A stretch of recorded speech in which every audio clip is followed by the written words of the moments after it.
Welcome everybody to the Insight Meditation Community of Charlotte. Those of you on Zoom, hello, welcome.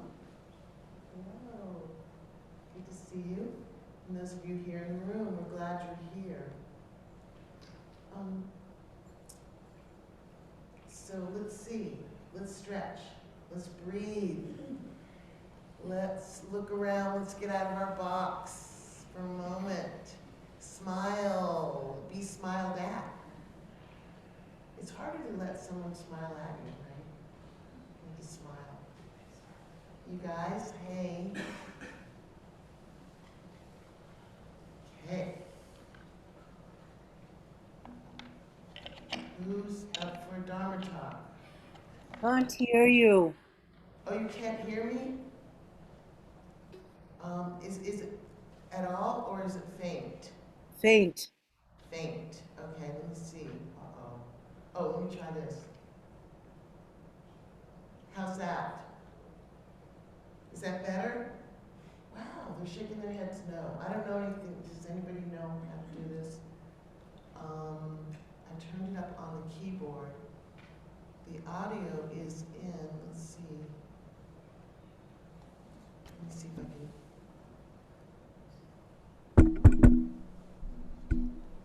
Hello? How's this? Is that better? Oh, they're all going. Okay, note to other Dharma leaders. This has to be closer. Okay. Hi. All right. So, tonight we are going to look at a teaching that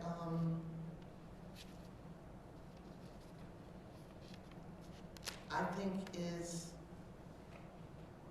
undervalued, and that we all kind of think we know because of the word. So it's the Dharma of relaxation. So we all think, oh, I know how to relax.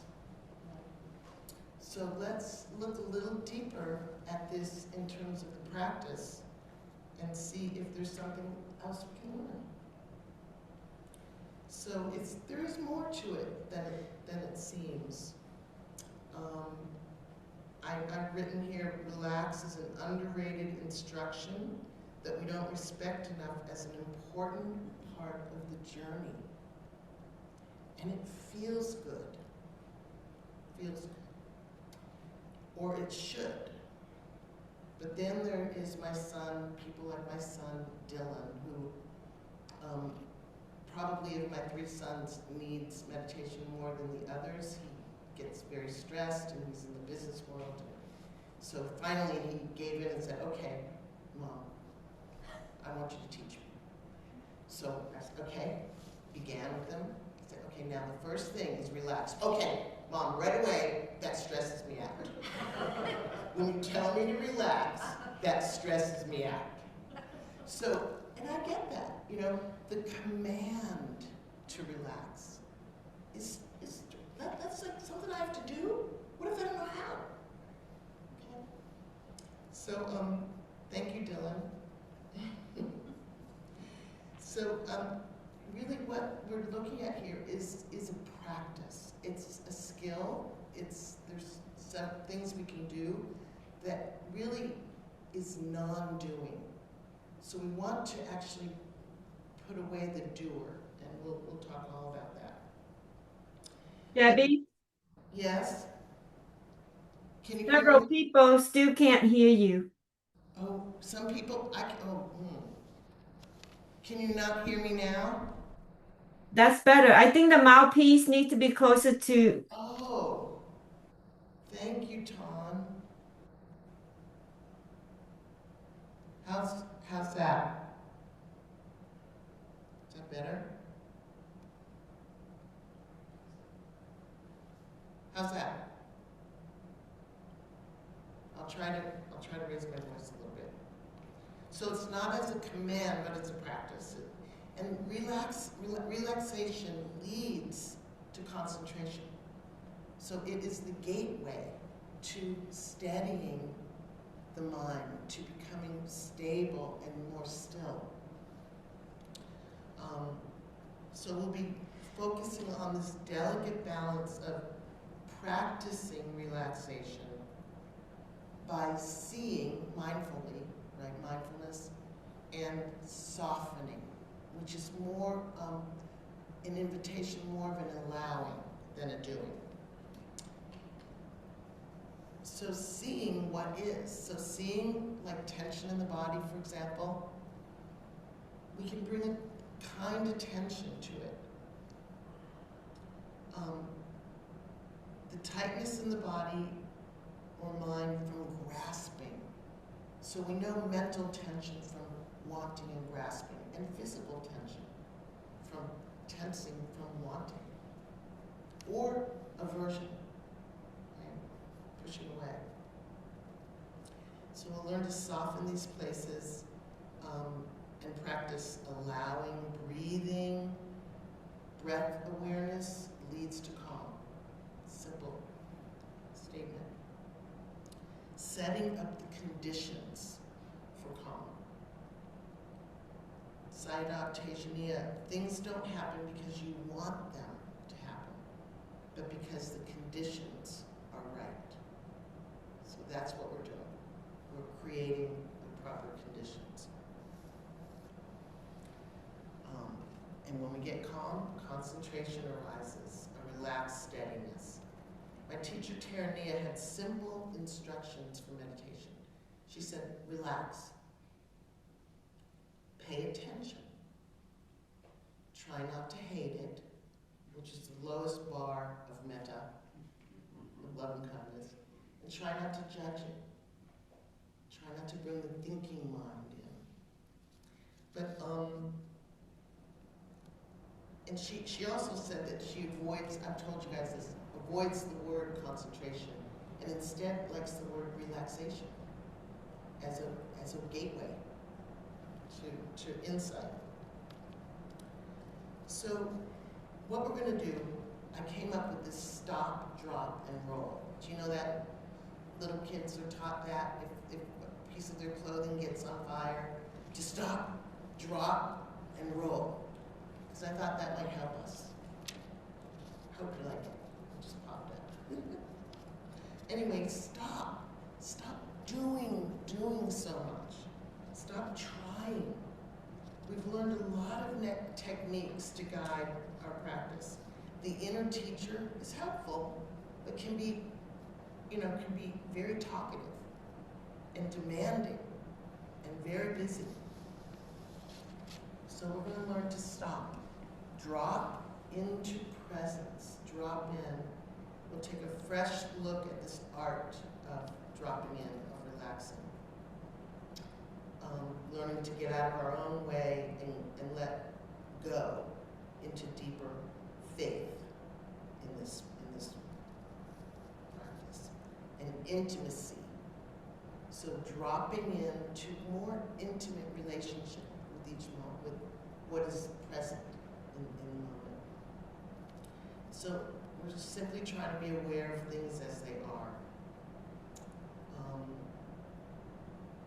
This quote by Tejaniya really got me going on wanting to do this teaching. The wandering mind is not a problem. It's a natural mental activity. Your attitude that it should not be wandering is the problem. Right? So really tuning into more natural acceptance of how things are. We're learning to be more accepting of the nature of things, our bodies and minds. And the third thing is we'll learn to roll. Stop, drop, and roll. Rolling in terms of developing the art and seeing that it is supported throughout the teachings. I'm going to give you lots of examples of the Buddha's teachings that points right to this.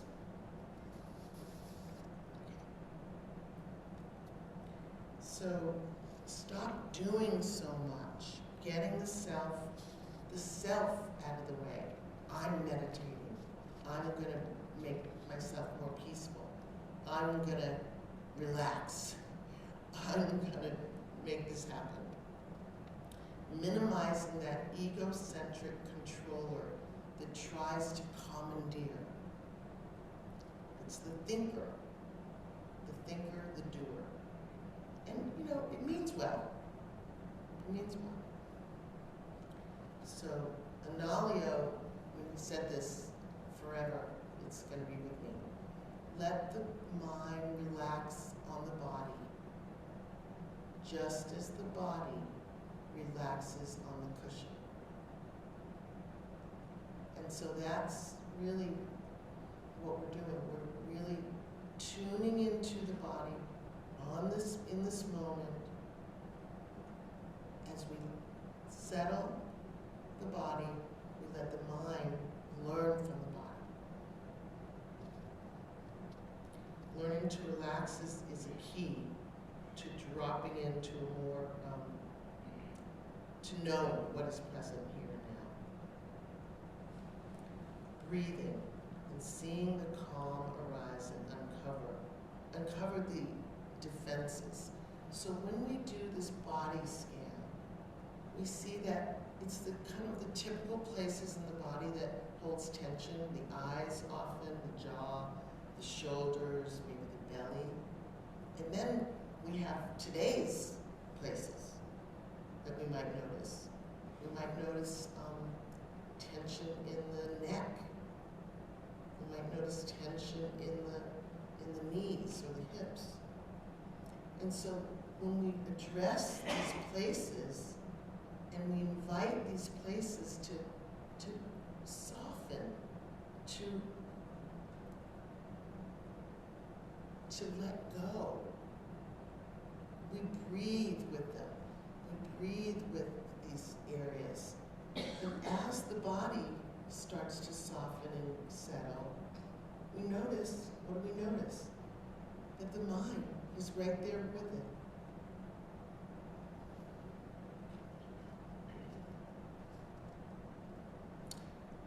Again, Sayadaw U Tejaniya, if there is tension in the mind caused by craving, aversion, or delusion, it will be felt as tension in the body. Consciously relaxing those physical tensions is a kind of meditation.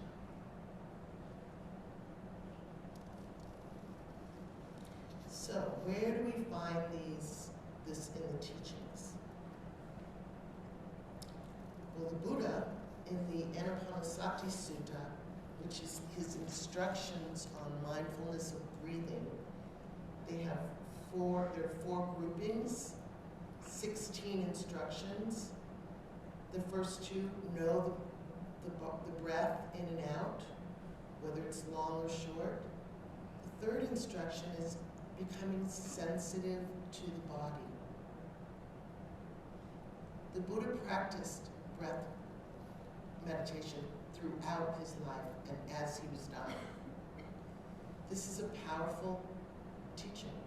So right out of the gate, sensitive to the body, breathing in and out, using the breath, present moment, we become sensitive to the body. The fourth instruction, calming the body, breathing in and out, calming the body. So the Anapanasati Sutta. In the Metta Sutta, the Buddha taught, this is what should be done for one skilled in goodness who knows the path of peace. And very early in a few lines he says,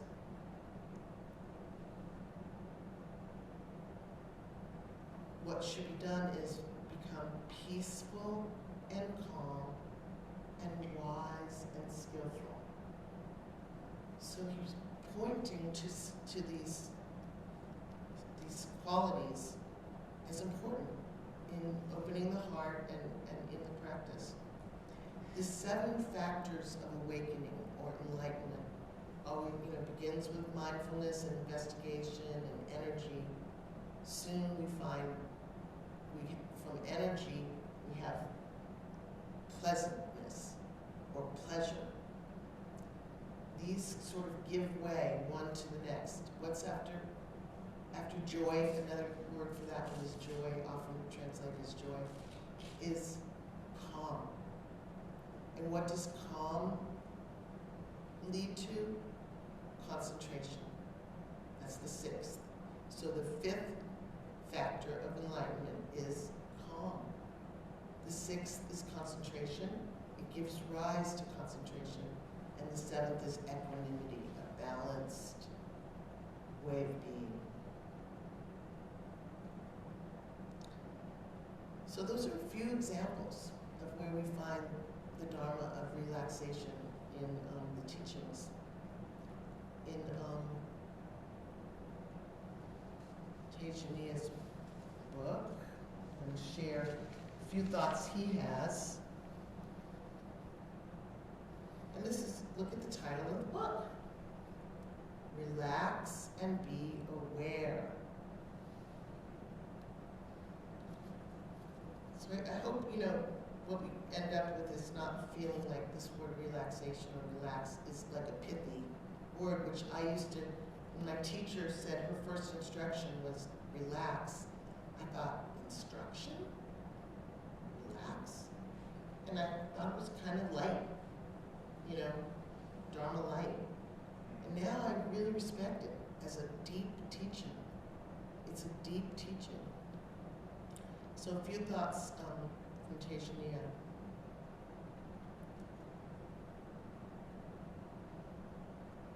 The meditating mind is naturally relaxed, calm, and peaceful.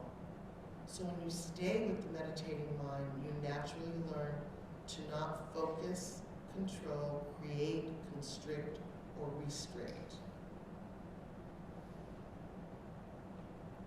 He said, so practice in a relaxed way, but don't stop practicing. Check yourself often. Are you tense or relaxed? You will notice that tension never takes hold in the mind alone. If there's tension in the mind as the result of the unwholesome roots, then it will be reflected in tension somewhere in the body. Consciously relaxing those physical tensions is a kind of meditation.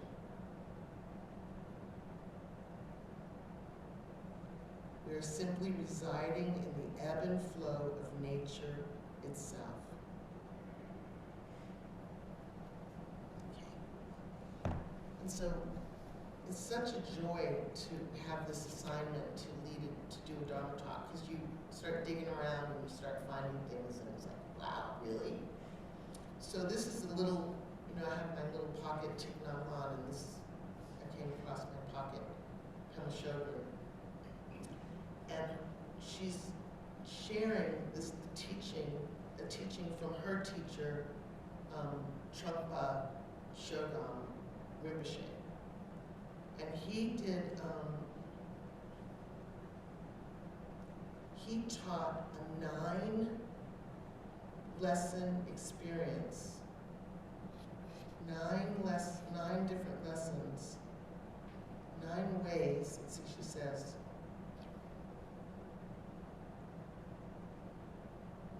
She said, Rinpoche gave extremely precise and brilliant teachings that were encouraging to everyone.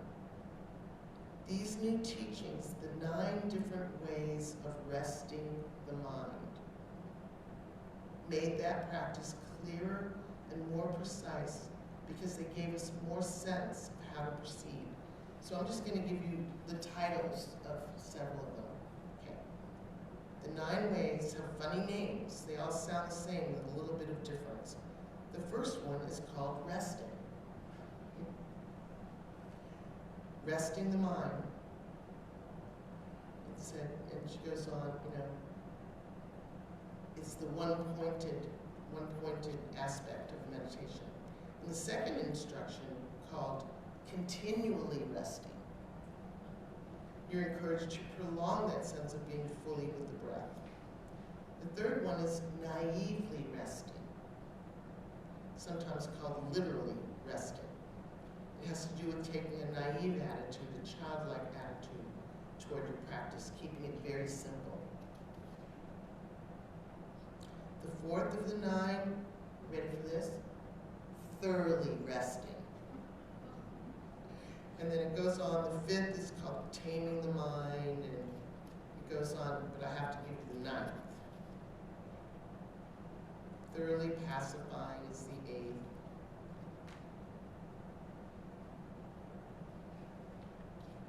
This goes on for many, many, many pages. The last of the 9 ways is called resting evenly, so like equanimity. But what my point is that this instruction to rest, to relax, is a big instruction. It's not a pithy little thing to do. You can put your eggs in this basket and go all the way to equanimity, and go all the way to deeper states of concentration, which, what do they provide? What does it provide? Insight, wisdom. So I think I might have finished with that. Yeah, let's just say I have. Yeah, thank you so much for your attention. Thank you guys. Could you hear? Yes?